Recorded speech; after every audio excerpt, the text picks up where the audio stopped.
여러분 안녕하십니까? 광주 MBC 뉴스투데이 시작합니다. 먼저 오늘의 주요 뉴스입니다. 폭염특보 속에서도 수해 현장에는 자원봉사자들이 몰려들고 있습니다. 구슬땀을 흘리며 피해 복구를 돕는 자원봉사자들의 다양한 사연 취재했습니다. 4대강 논란이 재점화하면서 영산강 보처리 문제가 난항할 것으로 보입니다. 그동안에도 정부는 죽산보를 해체하기로 잠정 결론을 내놓고도 시간을 끌어왔습니다. 이르면 오늘부터 광주 지역 학교가 여름방학을 마치고 등교합니다. 2학기에는 모든 학생들이 등교할 것으로 보입니다. 구례 수해 현장에서 소들을 구했던 수의사를 만나 그동안의 사연을 들어봤습니다. 구례는 특별 재난지역으로 선포될 정도로 이번 폭우에서 가장 큰 피해를 입은 곳이죠. 이 폭염 속에서도 매일 수천 명의 자원봉사자들의 수해 현장을 찾아 복구에 힘을 보태고 있습니다. 남구은 기자가 현장 취재했습니다. 파랑색 조끼를 입은 자원봉사자들이 침수 피해를 입은 가게 앞에 앉아 물건들을 씻고 있습니다. 빗물에 젖은 옷가지들을 세탁하는 일도 자원봉사자들의 몫입니다. 빨래가 보시다시피 굉장히 흙이 많이 묻어 있습니다. 그래서 이제 세탁기에 들어가기 전에 애벌 빨래를 먼저 해가지고 세탁기에 넣어서 건조를 시켜서 이제 집집마다 이렇게 번호표를 붙여가지고 잃어버리지 않도록. 구례로 달려온 개인 봉사자들도 있습니다. 구례에 사는 가족이 걱정돼 왔다가 눌러앉은 이가 있고 동생이 살고 하니까는 제가 전화를 해서 나 갈까? 갈면 쓸모 있을까? 이랬는데 동생이 언니 여기 오면 할 일 많어. 무조건 와 이래가지고 어저께 왔어요. 뉴스를 보고 홀로 구례로 내려온 봉사자도 있습니다. 뉴스 보면서 한 번쯤은 생각할 수밖에 없는 이번 피해가 있었잖아요. 그렇기 때문에 사실 망설일 수가 없었고요. 남부고속터미널에서 버스 타고 첫 차 타고 왔어요. 특기를 살린 봉사도 이어졌습니다. 서울시 강동구의 중국집 사장님들로 구성된 봉사단체는 지난 11일 짜장면 1000그릇을 직접 만들어 피해 복구에 나선 주민들과 자원봉사자들에게 무료로 제공했습니다. 전국적으로 이렇게 덕권의원을 비롯해서 보일도끼 이런 수혜지역을 찾아다니고 있습니다. 저희들이 이제 가진 기술이 짜장면 만드는 기술이 있잖아요. 그래서 회원들이 이걸로 한번 봉사를 한번 해보자 해서 그냥. 전남대병원 의료진과 순천시 의사회는 임시 진료소를 만들어 의료 봉사를 진행하고 있습니다. 다 힘들겠지만 너무 아파. 마음도 아프고 몸도 아프고. 울지 마세요. 괜찮아요. 힘들어도 좀만 참으세요. 나흘간 구례에 온 자원봉사자는 7,100여 명. 주민들은 그저 고마울 따름입니다. 저기 자원봉사자들이 자발적으로 솔선수범하셔가지고 여기 찾아주셔서 너무 고맙고 감사해요. 그래서 그분들이 내 것처럼 그렇게 해주시더라고요. 이 밖에도 소방 공무원과 군 장병 등 수많은 이들의 도움 속에 구례 침수 피해 현장은 조금씩 예전의 모습으로 돌아가고 있습니다. MBC 뉴스 남고욱입니다. 구례와 곡성, 나주 등 호우 피해가 집중됐던 전남의 8개 시군이 특별 재난지역으로 선포됐습니다. 문재인 대통령은 집중호우로 심각한 피해를 본 구례와 곡성, 나주, 화순, 담양, 한평 등 전남 지역 8개 시군에 대한 특별 재난지역 선포안을 가결했습니다.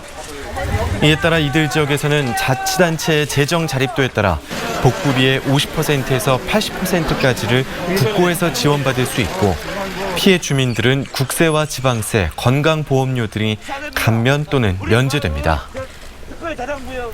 오늘 종일 후텁지근한 가운데 덥겠습니다. 위성 영상 보시면 오늘도 구름 많은 날씨가 예상됩니다. 구름이 볕을 차단하면서 햇볕이 강하진 않겠지만 습한 기운 때문에 체감 온도는 쑥쑥 오르겠습니다. 우리 지역 더위는 점차 심해지고 있습니다. 광주와 전남 모든 지역에서 폭염특보가 발효 중인데요. 특히 전남 담양과 곡성에서는 폭염주의보가 폭염경보로 강화됐습니다. 열대야가 나타난 가운데 낮 동안에도 폭염이 예상됩니다. 오늘 광주의 낮 최고 기온은 32도 안팎으로 예상되는데요. 습도가 최대 80%까지 치솟으면서 체감 온도는 35도 안팎까지 오르겠습니다. 한편 요즘 대기는 매우 불안정한 상태입니다. 이 대기 불안정으로 인해서 오늘 전남 내륙 지역에서는 낮 한때 5에서 40mm가량의 소나기가 지날 가능성이 있습니다. 날씨 정보였습니다. 환경부는 영산강 죽산보를 해체하고 승촌보는 상시 개방하는 게 자연성 회복을 위해 바람직하다고 1년 반 전에 잠정 결론을 내렸죠. 하지만 최종 결정이 미뤄지는 사이에 최근 4대강 논란이 다시 불거지면서 죽산보 해체 문제가 더 꼬이게 됐습니다. 우종훈 기자입니다. 기록적인 폭우로 지천의 제방이 무너졌던 영산강 죽산보. 지난해 2월 4대강 조사평가 기획위원회는 죽산보는 해체, 승촌보는 상시 개방이 필요하다고 결론 내렸습니다. 임기 동안 4대강 보처리 방안을 결정하고 자연성 회복에 나서겠다는 문재인 정부 공약에 따른 절차였지만 최종 권한이 있는 국가물관리위원회는 출범한 지 1년째 어떤 결정도 내리지 못하고 있습니다. 대개 상반기 안으로 위원회에서 결정을 할 것으로 저희들은 봤었습니다. 그런데 거기서 여러 가지 또 사정이 있어서 늦어지면서 최근에는 국가물관리위원회와 지역의 의견을 전달할 영산강, 섬진강 유역위원회 논의마저 중단된 상태입니다. 죽산보와 함께 해체가 권고된 금강 공주보를 지역구로 두고 4대강 사업을 지천까지 확대했다면 물난리가 나지 않았을 것이라고 주장한 정진석 미래통합당 의원의 요청으로 추가 여론조사가 진행되고 있기 때문입니다.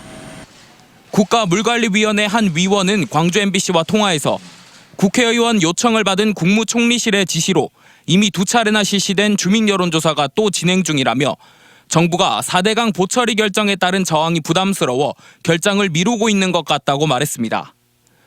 위원들의 필요에 따라 결정되지 않은 여론조사가 진행되고 있다는 겁니다. 환경단체는 결정이 지체되면서 섬진강도 4대강 사업을 했어야 한다는 주장까지 나오고 있다며 조속한 보처리 방안 결정을 요구했습니다. 지금 죽산보 부분 해체는 지금 여러 가지 조사를 통해서도 이미 이제 그것이 타당하다고 되어 있기 때문에 이제 서둘러서 이제 어떤 협의나 이런 것들을 통해서 이에 대해 환경부는 지역 반발이 있었고 최근 주민 의사를 들어볼 필요가 있어 여론조사를 진행 중이라고만 밝혔습니다.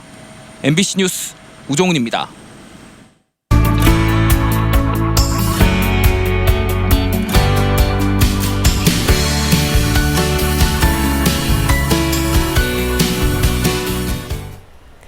폭우가 지난 뒤 지붕 위에서 구조를 기다리던 소의 모습 기억하시죠? 구례의 수해 상황을 단적으로 보여준 장면이었는데요. 당시 구례의 한 수의사가 자발적으로 현장에 나와 119 구조대원들을 돕고 소의 응급처치를 한 것으로 알려졌습니다. 정기영 수의사 이야기 미제인물에서 직접 들어봤습니다. 소가 있는 구례 수해 현장이면 어디서든 볼 수 있었던 분입니다. 정기영 수의사님과 만나보겠습니다. 안녕하세요. 안녕하세요. 일단 그 얘기부터 해야 될 것 같아요. 그 지붕 위에 있었던 소가 최근에 쌍둥이 소를 낳아서 좀 많은 사람들한테 감동을 줬잖아요. 선생님이 구하셨는데 좀 어떻게 보셨어요? 그러니까 그 당시는 서로 구할 당시는 소가 한두 마리 있는 것이 아니라 막 여러 마리가 있기 때문에 그 어떻게 안전하게 구하는 방법으로 이제 구해냈는데 다행히 그 임신 상태에서 큰 무리 없이 건강하게 새끼가 나왔죠. 다행이네요. 네. 그 수해가 한창 심했을 때, 피해가 심했을 때 구례 곳곳을 다니면서 소를 구하셨단 말이에요. 뭐 지자체에서 혹시 요청이 왔었던 건가요? 마치 그 소방서에서 전화 와가지고 119 구급대에서 공무원들이랑 같이 마취할 수 있는 방법도 모르겠고 그래서 나가게 된 동기가 그렇습니다. 그래서 이제 한번 나가기 시작한 것이 거기 들어가 보니까 이제 여기 있을 때는 여기는 수해지구가 아니기 때문에 그렇게 처참한 줄 몰랐죠. 가서 보니까 지금까지 내가 여기서 한 40여 년간 동물병원 하면서 그런 관계가 처음 못 겪은 관계라 그래서 한 마리 한 마리 하다 보니까 이건 아니구나 해서 끝까지 지켰습니다. 별 보수를 받거나 한 건 아니시죠? 그렇죠. 네. 그러면 왜 이 현장에 좀 내가 나가야겠다고 생각하셨어요? 저는 구례 구민 아니에요? 구례 구민이고 또 그 축산 농가들이 매일 보는 사람들이고 이웃이고 그런데 그 가장 소하고 축산하고 밀접해 있는 내가 안 나가면 그 말이 안 되지. 수의사 하면은 보통은 강아지나 고양이 같은 이런 작은 동물들, 반려견, 반려묘 돌봐야겠다고 하는 분들이 많은데 이런 큰 대동물이라고 하잖아요. 물론 소동물 하면 수입이 좋고 요새 잘 나가요. 근데 시골에 들어오면 아무래도 대동물이라는 것이 하루에 24시간 대기 상태이고 밤 12시가 넘어서도 새끼 난다고 못 난다고 나가봐야 하고 그러니까 엄청 힘든 직업이에요. 그래서 갈수록 젊은 사람들은 좀 기피하는 직업이 아닌가, 대동물은. 대동물을 진찰하거나 치료하시면서 보람을 많이 느끼세요? 그렇죠. 그러니까 여기서 처음에는 그런 마음이 없이 그냥 돌아서 젊어서 했는데 쭉 하다 보니까 내가 치료를 해가지고 나섰다면 기분이 그렇게 좋은데 이제 그거 보면은 안 나선 놈들 있고 내가 생각한 대로 낫지를 않고 자꾸 더 악화되고 그럴 때면 축주 마음이나 새나 똑같이 안타까운 것이. 그리고 또 진찰할 때 청진기 가지고 이렇게 소한테 대시더라고요. 그러면 어떤 걸 좀 들으시는지. 청진을 했을 때, 청진기를 댔을 때 건강한 소와 아픈 소 차이가 있어요. 또 폐 숨쉬는 소리도 틀리고 또 장이다 되면 장 운동하는 것도 있고 그러니까 그것을 정상적인 소하고 아픈 소하고 차이가 있으니까 그걸로 진단을 했죠. 그건 기술적인 문제지. 그럼 이번에 피해 상황에서 봤던 소들도 좀 그런 것들을 보신 거죠? 지금 구례소가 그렇게 많이 없어지고 많이 죽고 그랬는데 남아있는 소들도 지금 오늘 또 가서 진찰을 몇 건 치료를 했는데 전부 다 40도가 넘어요, 열이. 그 열성 질환이 다 온 거야. 현재 살아있는 소들도 제가 생각할 때는 한 8, 90%는 전부 다 손을 한 번씩 봐야 되지 않나 그런 생각이 들어요. 그 정도 심각해지. 그 축산 농가의 피해를 줄이기 위해서 혹시 선생님께서 제안하고 싶은 것도 있으실까요? 지금 현 상황 피해 본 사람들 뭐 속값 그대로 정부에서 보상해주면 좋죠.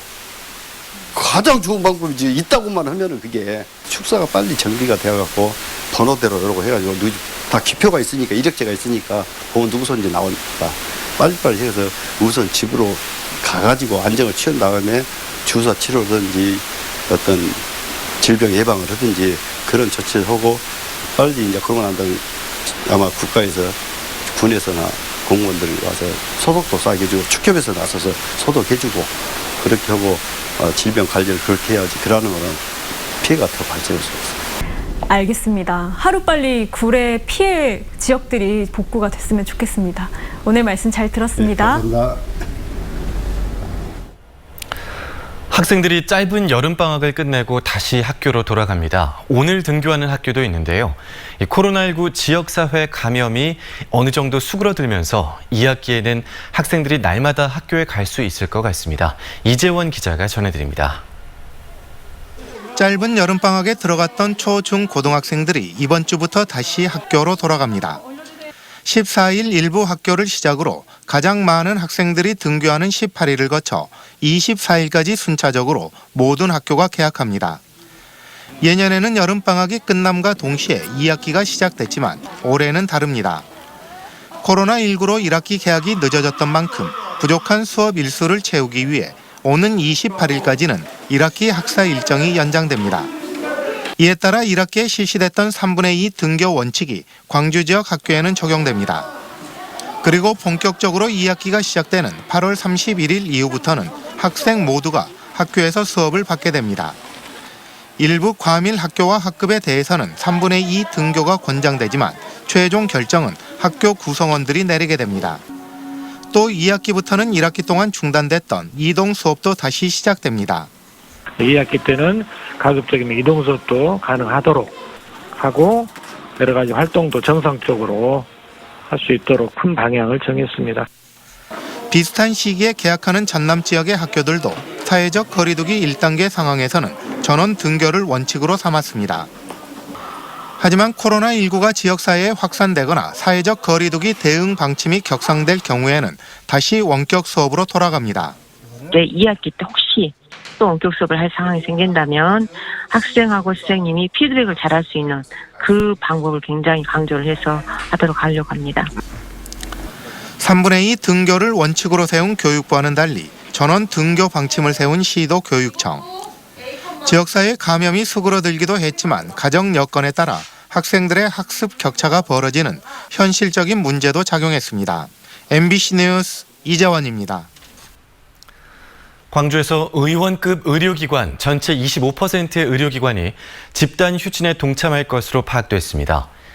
광주시에 따르면 오늘 전체 의원급 의료기관 955곳 중 25%를 차지하는 230여 곳이 집단 휴진에 들어가고 응급의료기관 20곳과 병원급 104곳은 정상 운영될 예정입니다.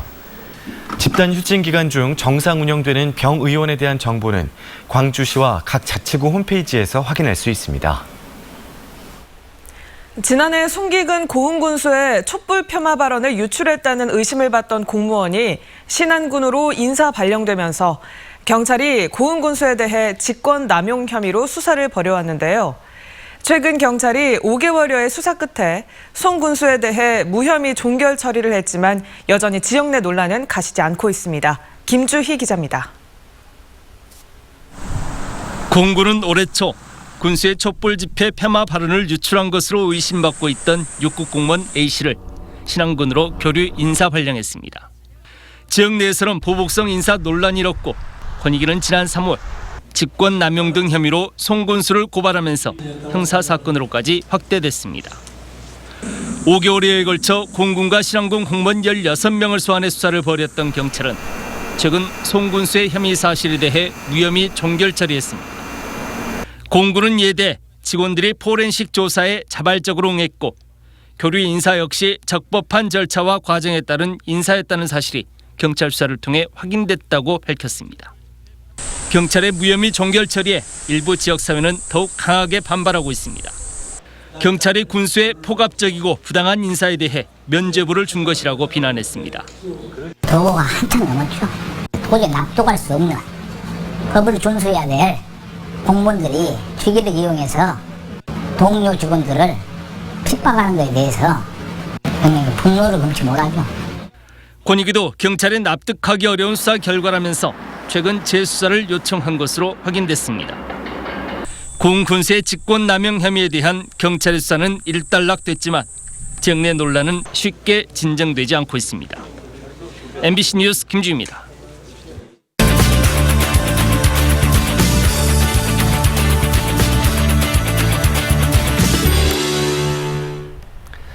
가족들과 색다른 휴가를 보내는 방법 중에 하나, 바로 농촌의 체험마을들을 방문하는 겁니다. 전라남도가 여름 휴가지로 가면 좋을 휴양 마을들을 선정했는데요. 어떤 체험과 볼거리가 있는지 살펴보겠습니다. 정수정 여행 작가님 나오셨습니다. 안녕하십니까? 네, 안녕하십니까? 전남의 농촌 마을들, 이 체험 마을들이 참 많잖아요. 네. 이번에 선정된 기준이 어떤 겁니까? 네, 체험과 휴식, 역사문화 탐방을 테마로 선정이 됐습니다. 다양한 롤포츠와 또 체험이 가능한 곳, 곡성 섬진강 가정마을과 영암 달코미 마을입니다. 그리고 청정한 자연에서 몸과 마음을 여유롭게 쉴 수 있는 곳, 보송 청암마을과 광양 햇살촌 마을입니다. 또 유서 깊은 역사와 문화가 살아 숨쉬는 곳이죠. 화순 고인돌 마을과 또 순천 꽃마차 마을입니다. 네, 듣다 보니까 마을들 이름이 참 예뻐서 네. 어떤 곳일지도 궁금해지는데요. 네, 먼저 영암 달코미 마을 어떤 곳인가요? 네, 아름답고 풍요로운 마을 영암 달코미 마을은 톱밥을 이용한 효소 찜질을 하고요. 그리고 산림욕 찜질기 체험도 있습니다. 여름 이벤트로 야외 풀장에서의 시원한 물놀이도 준비되고요. 그리고 연중 계절에 맞는 농촌 체험이 가능한데요. 요맘때 황토밭에서 고구마 캐기 체험을 즐길 수 있습니다. 우리 아이들과 고구마 캐기 체험은 정말 특별한 시간이 되겠죠. 네, 그리고 보성과 광양 쪽의 마을은 휴식 마을로 뽑혔더라고요. 네. 좀 시원하게 쉴 수 있는 곳이 있습니까? 그렇습니다. 둘 다 아름다운 계곡을 가지고 있다는 공통점을 가지고 있는데요. 먼저 보성 청암 마을입니다. 오봉산 일대와 등량만 갯벌이 어우러진 마을인데요. 시원한 숲과 계곡에서 쉬면서 몸과 마음의 활력을 한가득 불어넣을 수 있습니다. 그리고 나무, 열매, 곤충 등을 관찰하면서 우리 자연을 깊이 들여다볼 수 있어 좋은데요. 우리 아이들이 참 좋아하겠죠. 네, 그리고 광양 햇살촌 마을입니다.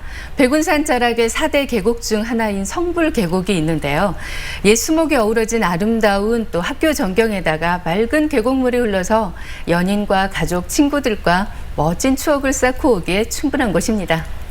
이왕 여행할 때 교육 효과도 좀 있었으면 좋겠다 하시는 분들은 역사 문화 탐방 마을에도 관심이 갈 것 같은데요. 네. 어떤 프로그램 마련돼 있을까요? 네, 화순 고인돌 마을은 세계 최다 지성묘가 발견돼서 세계 문화유산으로 지정된 마을인데요. 596기의 고인돌이 신비롭고 옛 정취와 함께 소중한 문화유적지가 있는 곳입니다. 이곳에선 예술 치유학교를 운영하고 있는데요. 목공예와 팽이 만들기 그리고 또 비석 꾸미기 체험을 또 즐길 수가 있습니다. 또 순천 꽃마차 마을은 금전산 자락을 병풍 삼아서 자리하고 있는데요. 훼손되지 않는 돌담길과 그리고 옛 가옥이 잘 보존돼 있습니다. 마을 야산에 또 고충과 또 동물들을 볼 수가 있고요. 공예와 승마 또 전통 놀이 체험도 가능합니다. 여기에 무엇보다 맛깔스러운 시골 밥상이 또 준비돼 있으니까요. 이것도 함께 다녀보면 참 좋겠죠. 네, 이 농촌 체험 마을들 체험하려면 어떻게 해야 될까요? 네, 전남 농촌 체험 관광이라고 해서 누리집에 들어가면 각 마을마다 또 숙박과 체험 그리고 또 예약이 가능합니다. 선정된 농촌 여행지 중에서 곡성 기차 마을은 수해 때문에 또 체험이 어렵게 돼서 소개를 못했는데요. 다음 기회에 가보면 좋을 것 같고요. 구례 쪽에서는 또 자원봉사자를 또 모집하고 있다고 하니까요. 관심 있는 분들의 많은 참여 있길 바랍니다. 농촌 체험 휴양 마을에서의 1박 2일 밤하늘의 별도 보고 우리 아이들과 함께 좀 더 가까워지는 시간 만들어 오시면 참 좋겠죠? 네, 지금까지 정수정 여행 작가였습니다. 말씀 고맙습니다. 고맙습니다. 네, 고맙습니다.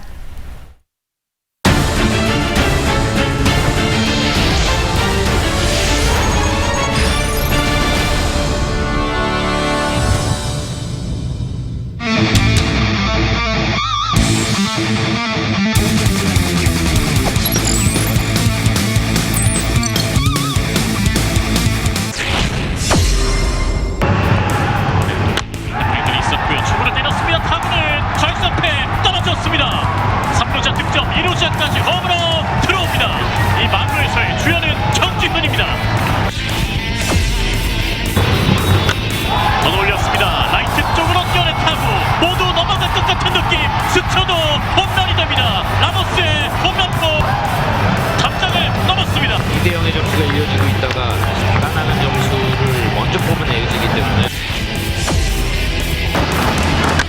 초구를 내렸습니다. 멀리 갑니다. 담장 쪽을 향합니다. 그대로 담장 넘었습니다. 브레스터 카운터에 많은 솔로포. 스코어는 3대 1이 되고 있습니다. 시즌 20번째 홈런. 밀었습니다. 타구의 방향은 중견수 앞쪽에 떨어집니다. 자, 유민상 3루에서 멈춤 지시를 받습니다. 자, 그리고 볼이 뒤쪽으로 튀었습니다. 유민상이 홈으로 톱까지 들어옵니다. 타자저 2루까지 베테랑 나주환의 적시타. 스코어 3대2 한 점 차입니다. 이치 홍준표 선수가 있습니다. 힘 대 힘의 대결 높게 뛰어올렸습니다. 좌측으로 갑니다. 담장 쪽 신바람을 타고 담장을 넘었습니다. LG 트윈스의 미스터 풀스윙 이영두의 홈런포 스윙 삼진 경기 끝 4대2의 스코어 중요한 이번 시리즈 LG 트윈스가 위닝 시리즈를 광주에서 활동하는 미술가들의 작업실을 돌아보고 작품도 구매하는 직거래 미술장터가 오늘부터 양림동에서 열립니다. 이번 미술장터에서는 80여 명의 작가들이 작품을 선보이고 관람객은 한희원과 이이남 등 작가들의 작업실을 직접 둘러보며 작품을 구입할 수 있습니다. 개막식은 오늘 저녁 옛 은성유치원 10년 후 그라운드에서 열리고 주말엔 작업실과 전시장을 해설자와 함께 둘러보는 투어 프로그램이 운영됩니다. 오늘도 종일 후텁지근한 날씨가 예상됩니다. 실내 습도 조절 잘 하셔야겠고요. 통풍이 잘 되는 옷차림이 좋겠습니다. 하늘 모습 보시면 오늘도 구름 많은 날씨가 예상됩니다. 이 구름이 볕을 차단하면서 햇볕이 강하게 내리쬐진 않겠지만 습한 기운이 가득하겠습니다.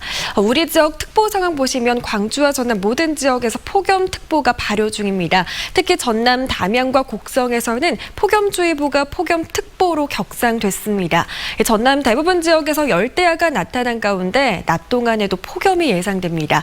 광주의 낮 최고 기온은 32도 안팎으로 예보되어 있는데요. 습도가 최대 80%까지 오르면서 체감 온도는 35도 안팎까지 치솟겠습니다. 한편 대기는 매우 불안정한 상태입니다. 대기 불안정으로 인해 오늘 전남 내륙에서는 낮 한때 5에서 40mm가량의 소나기가 지날 가능성이 있습니다. 광주 현재 기온은 26도 안팎으로 어제와 비슷합니다. 한낮 기온은 31도에서 32도 분포로 어제보다도 1, 2도가량 더 높겠습니다. 목포의 낮 기온 31도로 예상되고요. 곡성의 낮 기온은 32도, 구례는 33도 안팎까지 치솟겠습니다. 바다의 물결은 전 해상에서 최고 2m로 일겠습니다.